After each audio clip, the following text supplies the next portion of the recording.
সন্ধেবেলা যদি ১ কাপ চিড়ে দিয়ে একটা সুন্দর সন্ধ্যের টিফিন বানানো যায়, সেটা কিন্তু খেতে বেশ মন্দ হয় না। তাহলে চলবে কি না বলো তো? চলো তো জপাজপ করে একটু দেখিয়ে দিই তোমাদেরকে। সেই দিন আমি সন্ধেতে ১ কাপ চিড়ে দিয়ে কী ঠিক বানিয়েছিলাম। আগেই তোমাদের বলি, চিড়েটা কিন্তু আমার স্টকে থাকে, কারণ আদ্ভিককে খাওয়ানো হয়। আমি মাঝে মাঝে চিড়ের পোহা বানাই। তো চিড়েটা কিন্তু ধুতে হবে না, যা শুকনো খোলায় এভাবে নাড়তে হবে প্রথমে।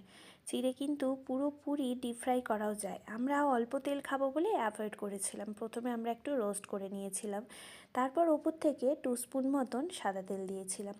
তারপর আমাদের সাইডে ছিল এই বাদাম ভাজা। বাদাম ভাজার প্যাকেটটা কিন্তু কিনে আনা।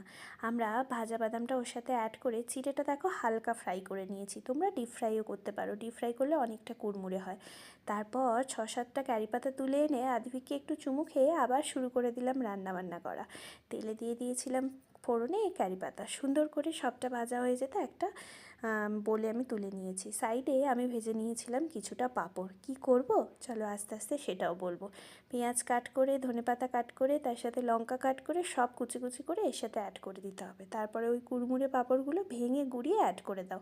তার সাথে একটু দাও চাট মশলা। এখানে কাকু মোটামুটি আমাকে পেঁয়াজ লঙ্কা সবটা কেটে দিয়েছিল। সন্ধ্যের টিফিনে দুর্দান্ত খেতে হয়। সাইডে যদি আর একটু টেস্ট পেতে চাও, সুন্দরভাবে করে নাও গরম গরম দুধের চা। হ্যাঁ, একটু অ্যাসিড হতে পারে, সেটা কিন্তু তোমাদের ম্যানেজ করতে হবে, আমাকে কিন্তু দোষ দিও না। খেতে দারুণ হয়, একবার বানিয়ে টেস্ট করে দেখো এই চিড়ের টিফিন।